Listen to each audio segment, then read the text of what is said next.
5월의 따스한 햇살이 창문 너머로 스며들던 그날, 정순의 세상은 한순간에 무너져 내렸다. 35년을 함께 산 남편 성호가 교통사고로 세상을 떠났다는 연락을 받은 순간, 정수는 한동안 말을 잇지 못했다. 마흔에 만나 65까지 함께했던 남편이었다. 아침마다 커피 한 잔씩 나눠 마시고 저녁이면 함께 뉴스를 보며 이런저런 이야기를 나누던 평범한 일상이 영원히 끝나버린 것이다. 장례식장 준비로 분주한 가운데 정수는 눈물도 제대로 흘릴 틈이 없었다. 친척들이 하나둘 모여들기 시작했고 그 중에서도 새언니 미자의 모습이 유독 눈에 띄었다.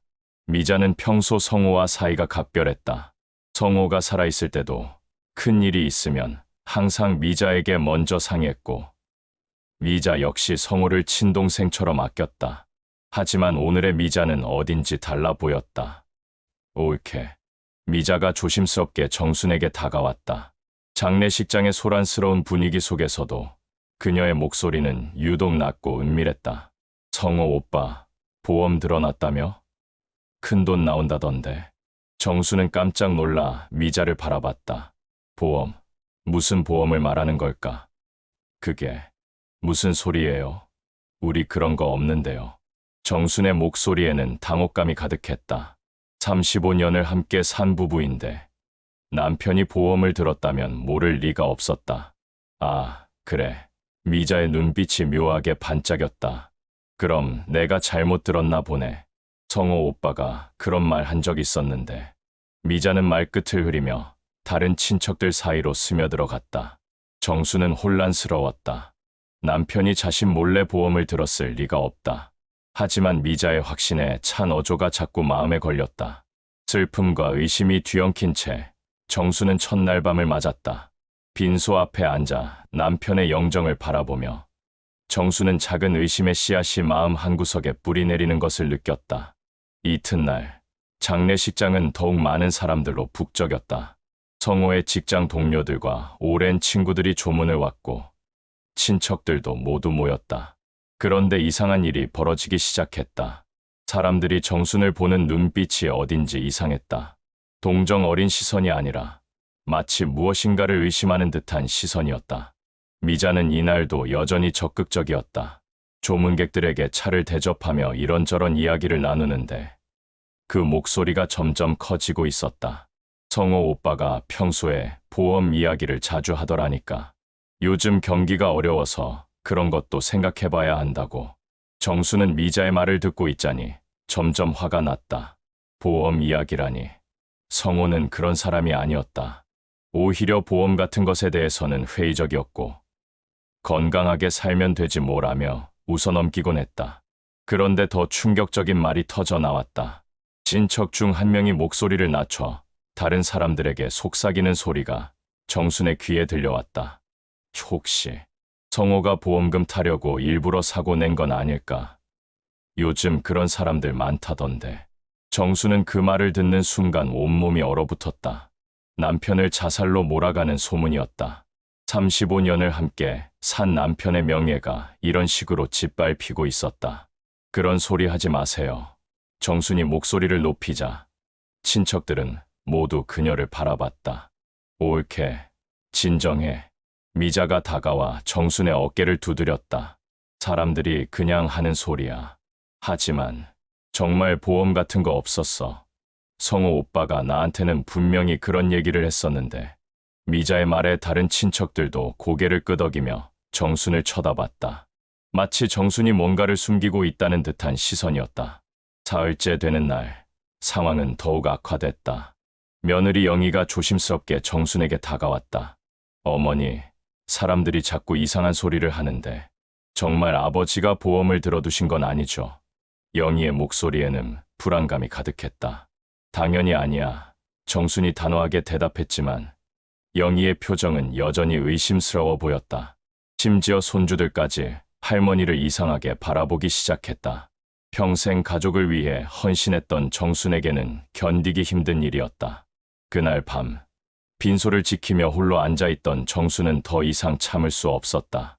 내가 평생을 같이 살아온 사람이 그런 의심을 받을 리 없어. 정수는 남편의 영정을 바라보며 중얼거렸다. 당신을 제일 잘 아는 사람은 나인데 어떻게 이런 일이. 새벽이 되자 정수는 결심을 굳혔다. 남편의 명예를 지키기 위해서라도 진실을 밝혀야 했다. 집으로 돌아온 정수는 남편의 서재부터 뒤지기 시작했다. 서류철, 책상 서랍, 옷장 속까지 샅샅이 뒤졌다. 그러다가 옷장 깊숙한 곳에서 낡은 봉투 하나를 발견했다. 봉투는 두꺼웠고 안에는 여러 가지 서류들이 들어있었다. 정순이 서류들을 하나씩 꺼내보니 그 중에 보험 계약서가 있었다. 정순의 심장이 쿵쾅거렸다. 정말 남편이 자신 몰래 보험을 들어뒀던 것이다. 하지만 더 놀라운 것은 그 다음이었다. 계약서와 함께 메모 한 장이 들어있었는데 거기에는 낯선 이름이 적혀 있었다. 그리고 그 이름은 미자였다. 정순의 손이 떨리기 시작했다. 이게 대체 무슨 뜻일까? 다음 날 정순은 발견한 서류를 들고 장례식장으로 향했다. 마음속에는 분노와 의혹이 뒤섞여 있었다. 남편이 정말 자신을 속였던 것일까? 아니면 다른 이유가 있는 것일까? 미자는 여전히 다른 친척들과 대화를 나누고 있었다. 성호 오빠가 평소에 나를 많이 믿었거든. 올케보다도. 그런 말을 하며 웃고 있는 미자의 모습을 보니 정순의 분노가 치밀어 올랐다. 미자 씨. 정순이 단호한 목소리로 미자를 불렀다. 주변이 갑자기 조용해졌다. 내가 다 밝혀낼 거예요. 우리 성호는 그런 사람 아니었어. 미자가 비웃듯이 웃었다. 올케는 뭘 안다고 그래. 오빠 살아생전 나만 믿었지. 중요한 일은 다 나한테 상의했어. 그래요? 정순이 가져온 봉투를 꺼냈다. 그럼 이것도 당신한테 상의했나요? 정순이 보험 계약서를 꺼내 보이자 미자의 얼굴이 순간 굳어졌다. 이게 뭐야? 미자가 당황한 듯 물었다. 남편이 정말 보험을 들어뒀더라고요. 그런데 이상한 건 정순이 메모를 보여주었다. 여기에 당신 이름이 적혀 있네요. 이게 뭘 의미하는 건지 설명해 보세요. 미자의 얼굴이 창백해졌다. 주변 친척들도 모두 정순과 미자를 번갈아 보며 웅성거리기 시작했다. 미자는 잠시 말을 잃었다가 곧 태연한 척 말했다. 그야, 오빠가 나를 믿으니까 그런 거겠지. 올케는 이런 일에 어둡잖아.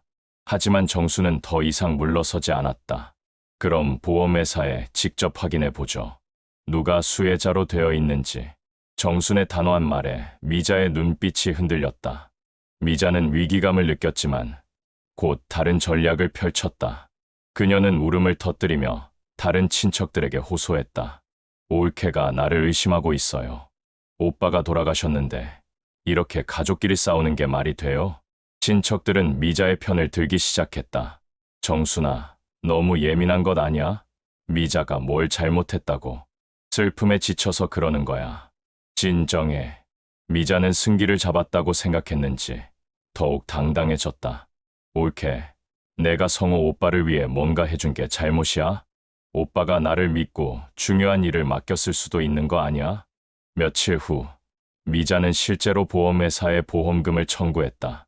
그녀가 가져온 서류에는 정말로 자신이 수혜자로 되어 있었다. 보험회사 직원은 모든 서류가 정상적으로 처리되었다며 보험금 지급 절차를 진행한다고 통보했다. 친척들은 이제 완전히 미자 편으로 돌아섰다. 역시 정순이가 다 몰랐던 거야. 성호가 미자를 더 믿었나 보네. 정순이도 이제 인정해야지. 정수는 바닥까지 추락한 기분이었다. 남편이 정말 자신을 배신한 걸까? 35년의 결혼 생활이 거짓이었을까? 내가 남편을 몰랐던 걸까? 아니면 나를 속였던 걸까? 정수는 혼자 중얼거리며 절망에 빠졌다. 가족들마저 등을 돌린 상황에서 정수는 완전히 고립되었다. 그날 밤, 정수는 남편의 영정 앞에서 하염없이 눈물을 흘렸다. 당신이 정말 나를 버렸나요? 내가 뭘 잘못했길래. 발인 당일, 장례식장은 마지막 이별을 위해 모인 사람들로 가득했다. 정수는 지친 얼굴로 관 앞에 서 있었다. 모든 것이 끝나가는 것 같았다. 남편도 떠나고 가족들의 신뢰도 잃었다. 그때 보험회사 직원 한 명이 장례식장에 나타났다. 중년의 남자였는데 손에 서류 가방을 들고 있었다. 정수님 맞으신가요?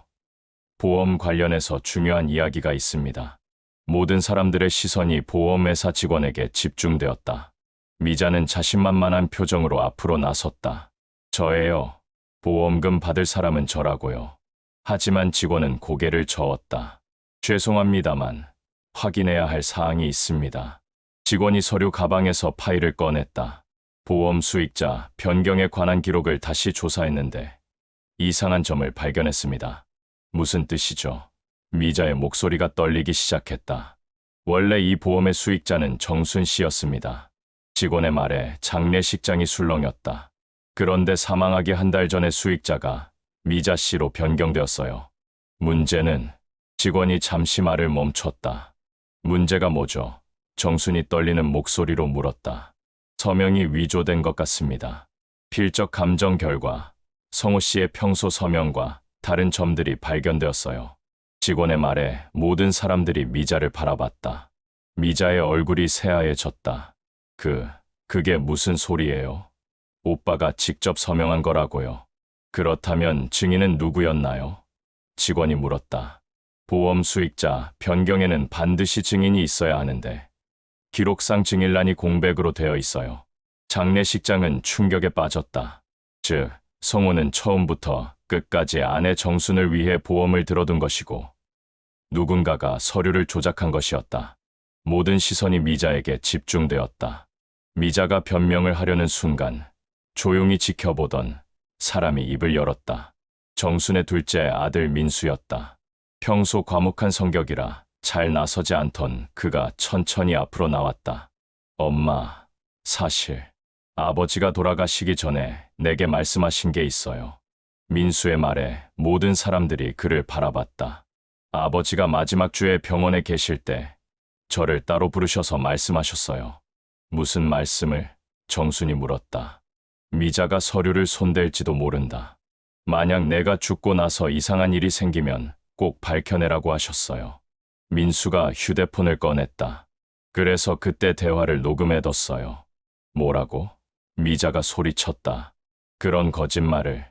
민수가 휴대폰에서 녹음 파일을 재생했다. 약해진 목소리지만 분명히 성호의 음성이었다. 민수야, 내가 혹시 무슨 일이 생기면 내 엄마를 잘 부탁한다. 내 보험도, 내 모든 것도 다 엄마 것이야. 미자가 혹시 이상한 소리를 하더라도 믿지 말고 꼭 진실을 밝혀내라. 녹음이 계속 이어졌다. 정순아, 내 전부는 너뿐이야. 내 보험도, 내 인생도 다 내 거야. 미자가 자꾸 보험 이야기를 하는데 절대 속지 마라. 나는 처음부터 끝까지 너만 생각하고 산 사람이야. 녹음을 듣는 순간 정수는 눈물을 터뜨렸다. 남편이 마지막까지 자신을 생각했다는 것을, 그리고 미자의 속임수를 미리 알고 있었다는 것을 깨달았다. 미자는 더 이상 변명할 수 없었다. 그녀는 성호가 병원에 입원해 있을 때 몰래 서류를 가져가 서명을 위조했던 것이다. 성호는 그 사실을 알고 있었지만 직접 문제를 제기하기 전에 세상을 떠났던 것이다. 미자는 결국 보험, 사기 미수 혐의로 법정에 서게 되었다. 서류 위조, 사기 미수 등의 혐의가 적용되었다. 재판 과정에서 그녀가 성호의 입원 기간 중에 여러 번 서류에 접근했다는 사실과 위조된 서명이 확실히 그녀의 소행이었다는 증거들이 드러났다. 친척들은 모두 정순에게 사과했다. 정순아, 미안해. 우리가 너무 성급하게 판단했어. 미자가 그렇게 나쁜 사람인 줄 몰랐어. 하지만 정순은 이미 그런 것들이 중요하지 않았다. 남편의 사랑이 변하지 않았다는 것, 그것만으로 충분했다. 발인을 마치고 집으로 돌아온 정수는 남편의 영정 앞에 앉았다. 당신, 끝까지 나를 지켜주려 했군요. 정순의 눈에서 눈물이 흘러내렸다. 하지만 이번에는 슬픔의 눈물이 아니라 감사함의 눈물이었다. 며느리 영희가 다가와 정순의 어깨를 감쌌다. 어머니, 아버지가 정말 어머니를 사랑하셨구나. 우리도 몰랐던 일까지 미리 준비해 두시고 손주들도 할머니 곁으로 와서 꼭 안겼다. 민수가 어머니 앞에 무릎을 꿇었다. 엄마, 죄송해요. 아버지가 그런 말씀을 하셨을 때 바로 말씀드렸어야 했는데 혹시 틀릴까봐 망설였어요. 아니야, 민수야. 정순이 아들의 손을 잡았다. 내가 잘했어. 아버지가 너를 믿고 부탁하신 일을 끝까지 해냈잖아. 보험금은 원래 계획대로 정순에게 지급되었다. 하지만 정순에게는 돈보다 더 소중한 것을 얻었다. 남편의 변하지 않는 사랑과 가족들의 진정한 마음을 확인한 것이다. 그날 밤, 정수는 남편과 함께 찍은 사진들을 꺼내 보았다. 젊은 시절부터 최근까지 수많은 추억이 담긴 사진들이었다. 당신과 함께한 35년, 한순간도 후회하지 않아요. 정수는 남편의 사진에 대고 속삭였다. 새벽이 밝아오자 정수는 창문을 열었다. 따스한 봄바람이 불어왔다. 남편은 떠났지만 그의 사랑은 여전히 정순과 함께 있었다. 이제 정수는 그 사랑을 가슴에 품고 새로운 인생을 시작할 준비가 되었다.